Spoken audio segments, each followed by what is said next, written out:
You know, over the course of me being on this channel, I think I've done a lot of ranting. I've done a lot of focus on various things, various movies, things that I think get a bad rap, things that I think are way overrated. And one of the topics that I wind up speaking on a lot is Spider-Man. And it occurs to me that that while I will often go on about things that I don't like, or while I will often, uh, defend certain things, it just never occurs to me why I like the character. I mean, I've never really spoken about that. I've given like short little 2 minute long explanations in like Q&A videos, maybe. But I have never actually myself given a proper explanation as to why I like Peter Parker. Why do I like Spider-Man? And I'm thinking that perhaps it's high time that I actually do that and maybe do a little bit of analysis along the way. I'm going to be remaining mostly calm during this. I don't want to get into rant territory, but Uh, it occurs to me after going back and rereading some of the old issues, why I think a lot of us fell in love with this character in the first place, and it's not just because he was young. Because here's the thing: Spider-Man. When we started reading, most of us, my age, my generation, my age group, he was already grown up. In fact, I had never seen a current Spider Man comic, I think, in almost my entire lifespan. You know, I mean, especially from the point I could read, where he was not already grown and married and, living life. That was how I came to be connected with the character in a way. When I was introduced, he was already married. Um, he was doing his photography thing, um, and it was interesting for me because I came into this character the way he was, and I mean there's this strange notion about the character that I want to talk about in a second, but it never really hit me. I kind of got into this character because he seemed so normal. I mean, I was also a little kid and he was funny, but as I grew up, especially, it just occurred to me he's so normal. He goes through normal everyday problems, and these were things I hadn't seen in the other superheroes I had grown up with. Superman. Oh, he's Superman. He was like darn near invincible until he died, which also happened while I was young. But no, I mean he was darn near invincible. He was from another planet. Um, bullets just bounced right off of him. It was next to impossible to find something that could actually, hurt him significantly. And to me, that was something that was cool, and it was something to kind of marvel at and everything, and but it was not. It was not, for lack of a better term, it was not really. Um, how should I say it? It wasn't really, relatable. It was not something I could find myself relating to. And then you got Batman, who, Batman, let's face it, not the most relatable character. Um,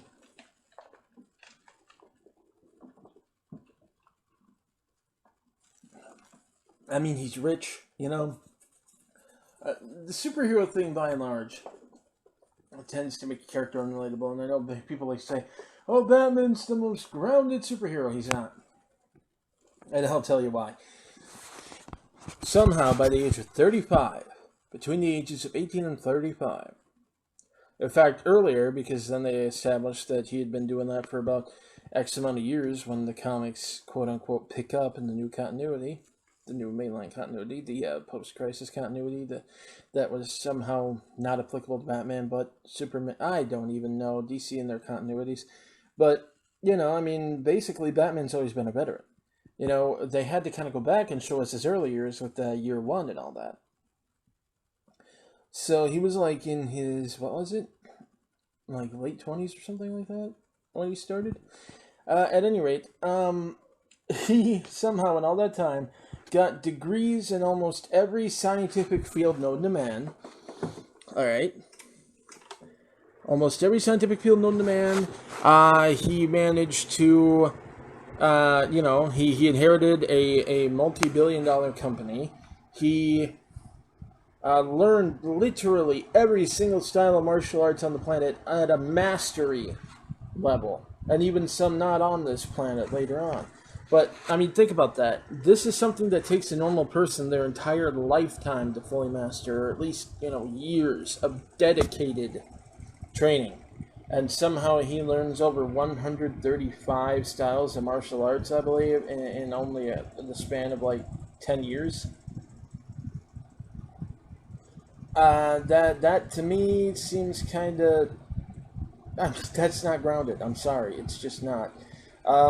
If he had a few, that'd be perfect. That might be, believable. If he had some where he was a master and some where he was more of a novice, that could also be believable. And I believe that at some point he was actually kind of written like that. But the way they have it now, and the complete perfect photographic memory, where if he reads something, he remembers it almost precisely. He can remember tiny details about, a passing moment. Things like that. They're just not realistic. And I mean, I know people want to say he has no superpowers, he does all that with his own, and it's it's amazing. And again, that's something to marvel at. That's something to be amazed by, but it's not grounded, and it's not relatable in any way, shape, or form. Not to mention, some of his villains are still, while being a bit more grounded, they're still the over-the-top supervillains. He does, go out there and fight thugs, criminals, etc. But at the end of the day, supervillains are supervillains. Honestly, I think the most grounded superhero that I've seen in Marvel or DC Comics is probably... oh, shucks. I'd say Daredevil, honestly, if it weren't for the radar sense he has. I mean, he doesn't have any kind of super strength or super speed. He only knows a couple types of martial arts, really. He's just extremely good at them. And he has that 3D radar sense that, can sense various things. But otherwise, yeah, he's very much grounded. Most of his villains are very much grounded, I mean, you got Bullseye, who's an insanely good marksman. You have the Hand, which is a ninja clan of assassins who are really nothing more than skilled martial artists, etc., etc. And yeah, he's fought supervillains before, but his main rogues gallery is pretty grounded. Punisher is too. I mean, it's just a guy with guns. But Batman, I did still love Batman. I did, but it was because he was cool, and he had all this skill and everything. I do kind of think he's a bit overrated, especially as I'm no longer as easily impressed as I was, as a child. But I do still love him a lot. He's a lot of fun to read and to watch and to analyze, and that's cool and all. But Spider-Man, when it comes to Spider-Man, he was someone that felt, even though he had these amazing powers, he could climb walls, he had super strength, he had a spider sense that could warn him of danger, and that danger could range from, someone following him to someone, about to shoot at him from the distance, to just objects around the room that he was about to trip over. I mean, he could read a book and never once let his eyes leave the page, and walk through a room that was littered with things all over the floor, and never once trip and go sit right back down in his chair and keep reading. You know, it was things like that were the amazing side, but it was just it was the fact that he had things scattered all over. It was the fact that he lived in a tiny, like, one bedroom apartment. It was the fact that there were times he had to leave his wife alone at night and tell her he was sorry and that he would be back. And she would have to sit there worrying about him, but at the same time trusting him because she loved him and she had confidence in him. And that kind of relationship was something that I thought was really cool to see.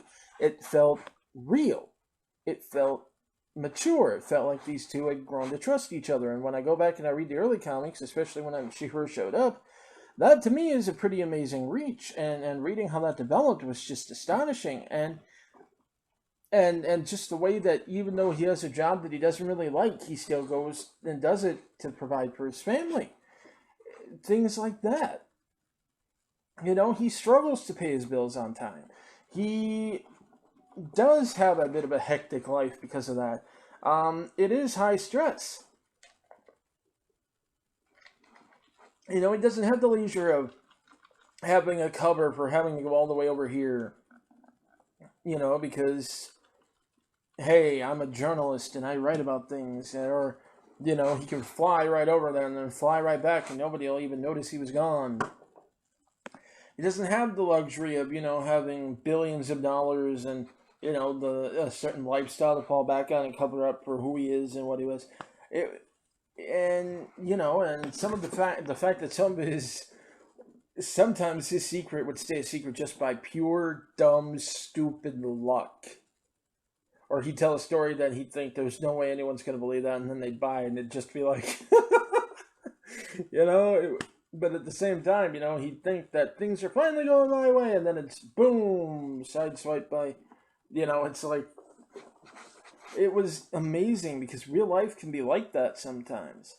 And these were very real and believable and amusing problems, and they were problems that we as people, you know, young people, old people, all go through this kind of thing, you know? Not being able to, you know, not sure if you were going to make it for school on time, you know, if you had to cut out classes because, hey, there's a supervillain tearing up down there, but if I don't stay in here, I might flunk this class and have to take another year or another semester. You know, it's like, it was just amazing to me to read that. And then, you know, I went back and I read when he was younger and I saw what he was when he first started out and how he evolved and how he grew and his girlfriend that I didn't really like. And then his other girlfriend that I really, really didn't like. But it's like, you know, he liked them and I suppose that was enough. And it was interesting too because even though they liked him a lot and that was obvious, at the same time, they didn't just sit there waiting around, you know, for whatever. And sometimes, you know, him being who he was would be hard on them. And that's understandable. You know, especially since, I mean, it wasn't a case like Johnny Storm where it's like, oh, I understand, you're a superhero, I'm dating a superhero, that comes with certain baggage, I know. No, and even then, some of those girls wouldn't be able to handle it, and that was just, you know, I don't know. I wasn't really into Johnny Storm in his younger days. It wasn't until, like, later on that I thought that they made him a lot more likable, but that's neither here nor there. But you know, and the double life was understandable. But then you have Mary Jane, who didn't really, you know, pressure him too much, and she was very understanding. And later on, you'd find out, oh, it's because she knew he was Spider-Man, and it's like, yeah, but at the same time, she didn't want to have to deal with that, and it's something that did bug her. And I know a lot of people like to say, oh, that cheapens the relationship. No, it doesn't, because if anything, it played into her fears more.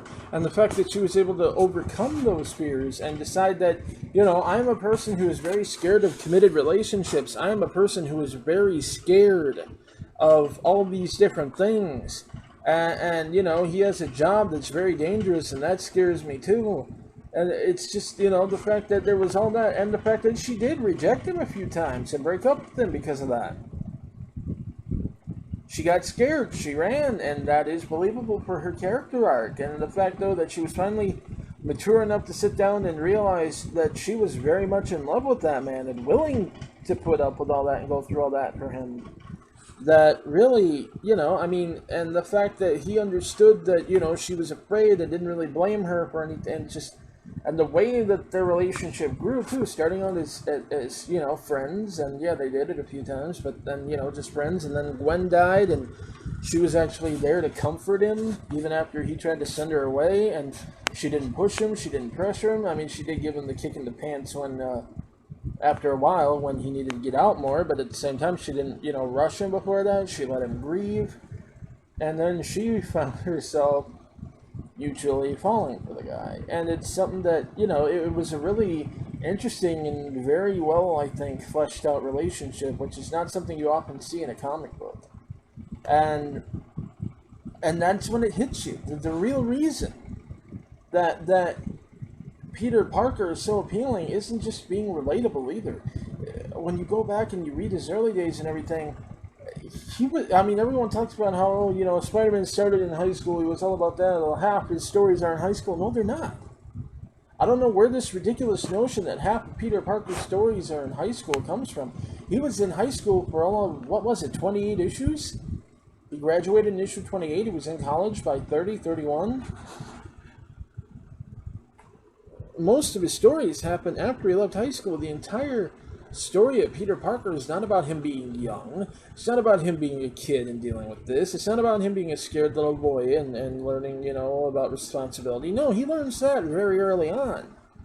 It's how he interprets responsibility and understanding there are different types of responsibility. Yeah, that changes, but this idea that he struggles with responsibility because he's scared and he's just a kid, no, that's not what this is about.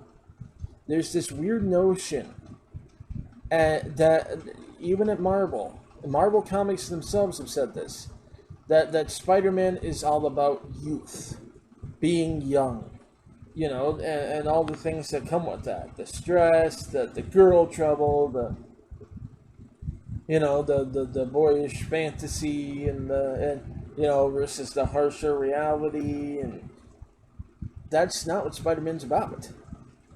It was an aspect of the character at one point, but it's not even close to what he's about.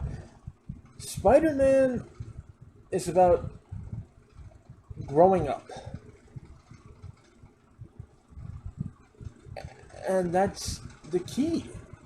It's literally all about growing up. It's about watching this character who started as a boy, yet earned the right to be called Spider-Man, have to grow up very quickly, accept this new responsibility that he has, try to live up to it, and also try to maintain a normal life. Sometimes it gets really friggin' overwhelming and he just wants to quit.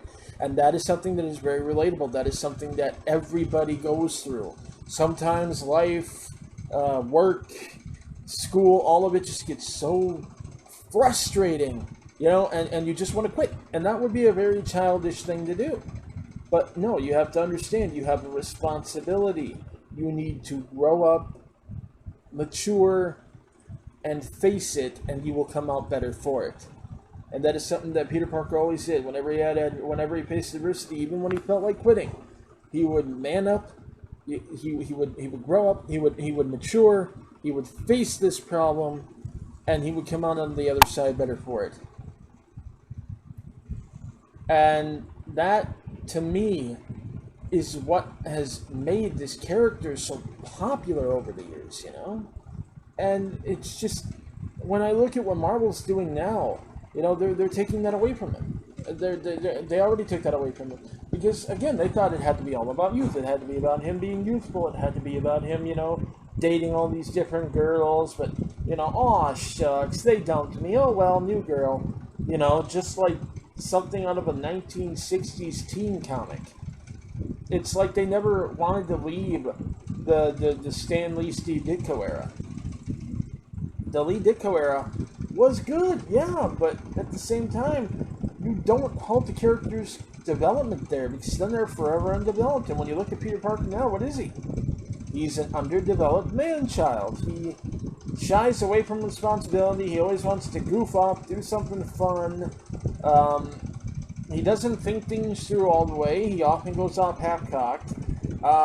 He's got all these girl troubles, and his libido is a thing, and that's the other thing. Well, there is an actual quote from Joe Quesada saying that the reason that they ruined Peter Parker's marriage, broke it up, so that they could tell these stories about a young, unattached Spider-Man when they had, Ultimate Spider-Man. They said, you have that, why don't you do this? Oh, well, you see, we can do things with this Spider-Man that we can't with Teenage Spider-Man. Teenage Peter Parker can't do things. I'm not even making this up. Joe Quesada actually said that, Teenage Peter Parker can't do things like have sex and watch porn. That is the kind of thing that Marvel believes was worth erasing a 20-year-long marriage that most of its fans had grown up reading. Keep in mind.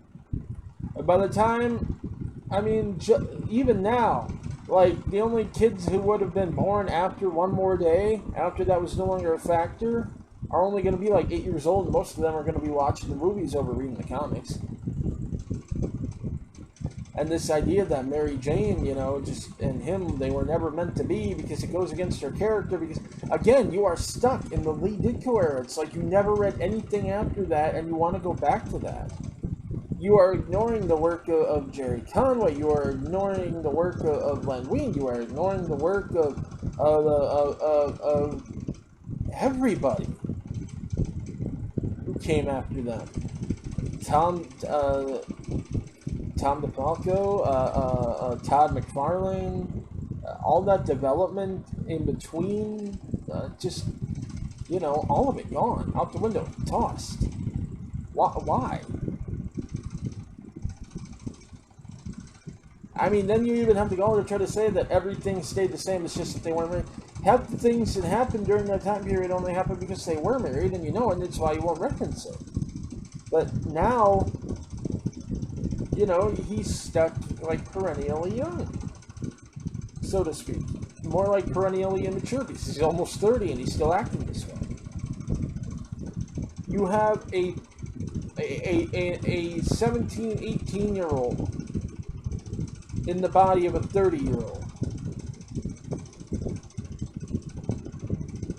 It's like he's some kind of frat boy, and that is not Peter Parker. That is not why people love Peter Parker. And deep down, I think they know that. They just don't want to admit they were wrong. A lot of people who supported that decision have varying reasons to do it. The number one idea being that, again, Mary Jane was this party girl who wasn't right for someone like Peter. Oh, someone actually came right out and said, I'll have to look this up later, or try to, but there was actually someone who said that when Mary Jane is beautiful enough and influential enough that a rich man will just give her a Ferrari as a parting gift, a wedding present, say, you know what, keep it, then she doesn't have any business marrying someone like Peter Parker. That is one of the most shallow, ridiculous interpretations of what a marriage is, and then it's just, no. It's like, it's not even that, it really does seem almost like it's not that Peter didn't grow up, it's that the people running Marvel didn't grow up.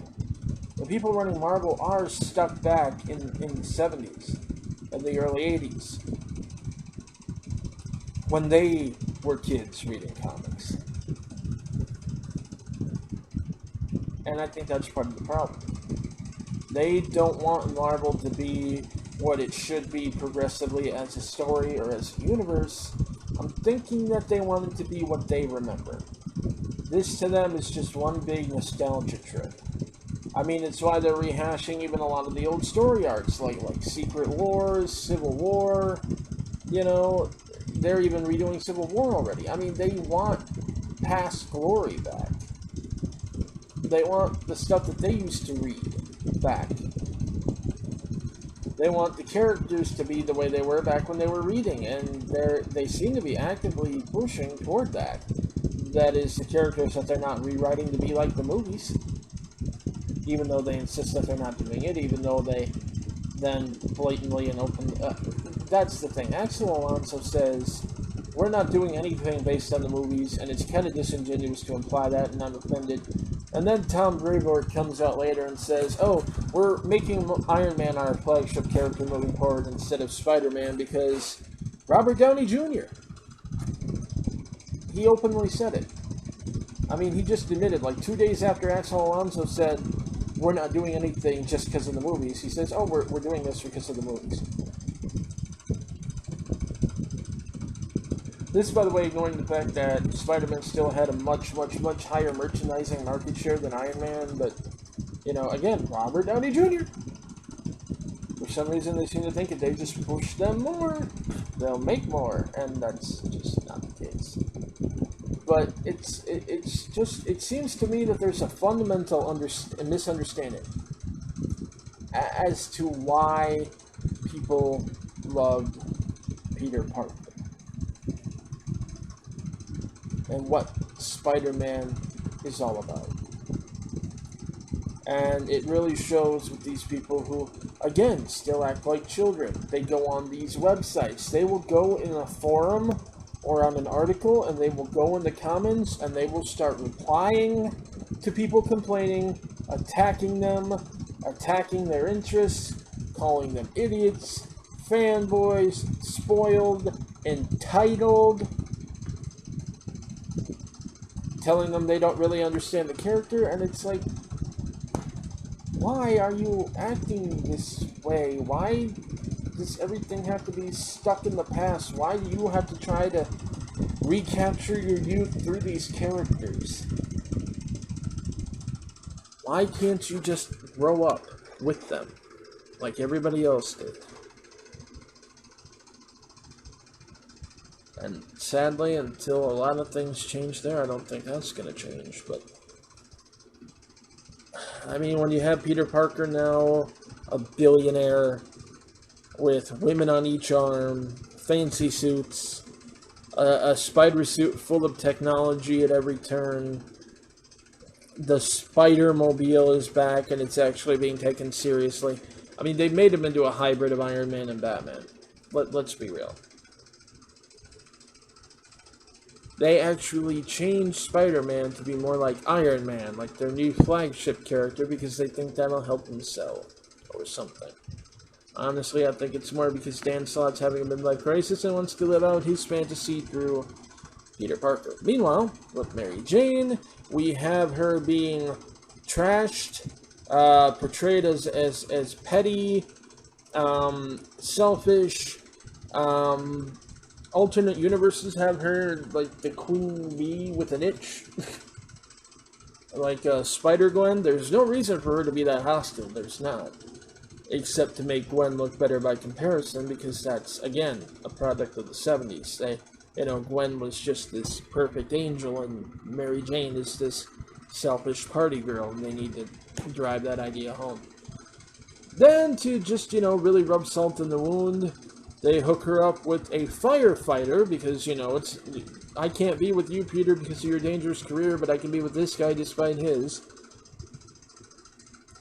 And they even name him Pedro, which, in case you didn't know, is the Spanish variant of the Greek name Peter. Or, Petros, which is Peter. It's a variation on the name Peter. So she's still with Peter, but it's not Peter. That is insulting, but there's basically a clear agenda at Marvel right now, and I have no idea when finally it's going to win out. I know they like to point to sales and say, hey, people are loving this stuff, and it's like they're buying because, hey, you're putting out event after event, and they want to see what's going to happen here.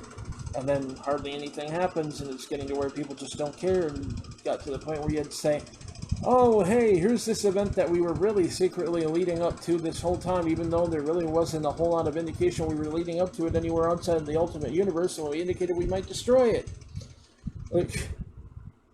But then it's like, no, we're going to destroy everything and merge continuities, and everybody can be happy, even though nobody will be happy. And I don't know. It occurs to me, I really did not want that to turn into a rant, but it just kind of did, because It's just so. I mean, Peter Parker was such an amazing, spectacular, all of it. Every adjective, every single cheesy adjective they ever gave him, it was true.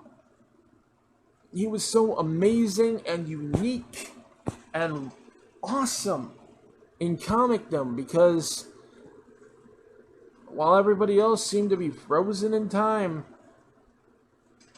Peter grew up. And he grew up pretty damn good. And I'm hoping that one day they'll let him do it again. Well, at any rate, that's that's it for now. Just wanted to share my thoughts on that. And anyways, let me know what you guys think down below. What do you have any fond memories of the character? Do you agree? Do you disagree?